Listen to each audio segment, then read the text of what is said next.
Let's talk about Green Bay. Green Bay got ambushed. Green Bay got beat up by Cleveland's pass rush.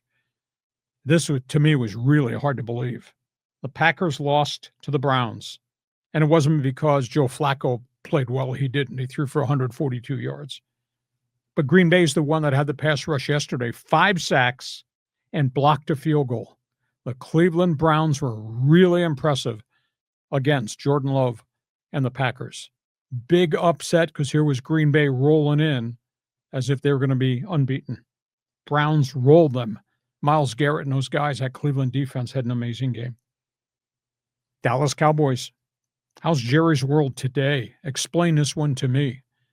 They go to Chicago, and Caleb Williams had been really scuffling, throws for 298 and 4 touchdowns against the Dallas defense. And Dallas, although Dak Prescott was chucking the ball all over the yard, did not have CeeDee Lamb. He went out very early with a significant ankle sprain. So the Bears pile up yards and points, and the Bears beat the Cowboys. Raider Nation, you got a lot of work to do. You can screech and yell about Pete Carroll and Geno Smith and Ashton Jeanty and all that, but you don't have a very complete football team. They got problems in the offensive front. They got problems on the back seven on defense. Last I checked, this host said that was a problem when the season started. They got rolled by the Washington Commanders along the way. Not a good outing. Geno Smith played a little bit better. They just can't freaking run the football. Ashton Jeanty had 5 carries, 5 yards before the game got out of hand. He did get some one chunk play, but their offensive line is just really poor for the Raiders. Mystery team to me. They made all these acquisitions to try to buttress everything around C.J. Stroud, and the Houston Texans are now 0-3. They got nailed by the Jacksonville Jaguars, and last I checked, that's not a very good franchise. But Trevor Lawrence threw for 222 along the way, and the Texans wound up losing. They're 0-3. Man, that's you're putting yourself in a big hole. 49ers. You got to be kidding me. How are the 49ers 3-0 with all those injuries? Crazy. They outgunned Arizona. Mac Jones throws for almost 300. That's a second really good week in a row for a guy that's kind of bounced around the league as a quarterback. Ricky Pearsall had 117 yards.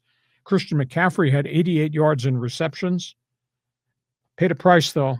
They lost Nick Bosa, torn knee ligament.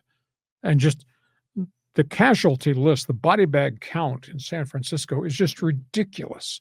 And how Shanahan has this team. They got a better team on IR than they have on the field. The 3-0. How about the Colts? Ex-Giant quarterback Daniel Jones, veteran running back Jonathan Taylor, wide receivers, the tight ends, the defense. Indianapolis is 3-0 on the season. They took apart Tennessee. And then there's Kansas City. Are they back? No. They did win. Look who they beat, the Giants. They really are unimpressive. They are 1-2. I'm not buying any theory that all is well in Kansas City. Did you see the sideline spat for the second weekend ago with Travis Kelce and Andy Reid on the sidelines? And Mahomes having to do everything by himself. They can't run the bleep in football. Their pass plays down the field are hit and miss. I do think they really got a good young wide receiver. They just got to groom him. Tyquan Thornton, I was really impressed there. Maybe Xavier Worthy comes back this week and plays despite the shoulder injury. But they're just not the same football team right now in terms of where the roster is. So that's the out-of-town scoreboard. Some of the things I saw, my reaction. And you're sitting here drinking Pabst Blue Ribbon, smoking cigars in the family room. Go ahead and tell me what you saw. Watching Captain Kangaroo with a deck of 51. Yeah. So anyways, looking at these games, first of all, when I saw that the Browns beat the Packers, man, I was just like laughing when I saw the result of that. I mean, how in the hell does that happen? You know, how does Joe Flacco beat Jordan Love and the Packers? But it was Myles Garrett in the defense. Well, yeah, clearly. I mean, obviously. So that was kind of a surprise. The other comment is it's interesting. You have the Niners and the Colts there on the same line. And you think of Mac Jones and Daniel Jones. It's like they're the same guy. You know, they were kind of meh number 1 picks. They just kind of flamed out. They kind of turned into backups, and now they're both reviving their career. Yeah, I agree. And Daniel Jones was just victimized by really a crap organization around him and no players, and he kept getting hurt. Mac Jones was in New England, but that thing had deteriorated post Tom Brady, so he didn't have a lot of firepower around him.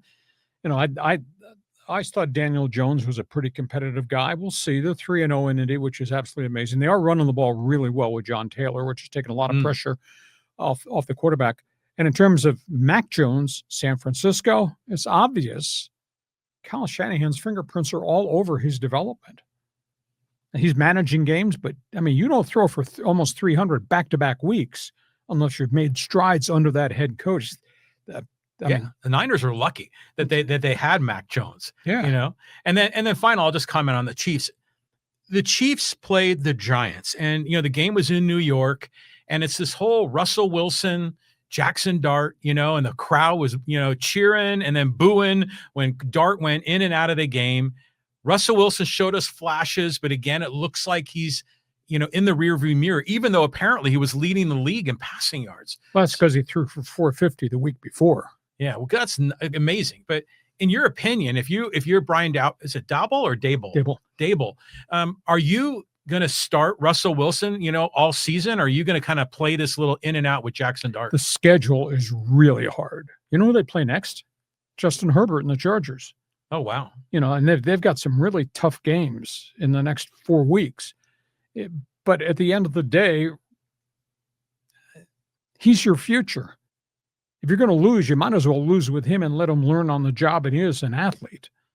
But they lost their lead running back yesterday. He's gone for indefinitely. Wide receiver Malik Neighbors has a back problem. He got hurt again. Offensive line is not quite where it should be. They've had injuries with the number 1 pick, the left tackle, Andrew Thomas. So if you're asking Jackson Dart to go in there, he doesn't have all the weapons that he would need around him. So, but that's the future. You might as well start him and play him. Well, Scadaboo's playing, and that guy's hella good. It's fun to watch. Yeah. So I'd give the ball to Jackson Dart with apologies to Russell Wilson. I'm not going to say he's hung on too long, but Russell Wilson looks like he's hung on too long. He looks like an old man. Yeah, he does. In terms of movement. And he's not really that big either, So if he's not fast to get around those big defensive line guys, he's going to get balls batted in the face. And we saw that last night. Okay, that's the out-of-town scoreboard. You got an opinion? Fans Forum chat box is open. NFL football fans are invited to jump on board.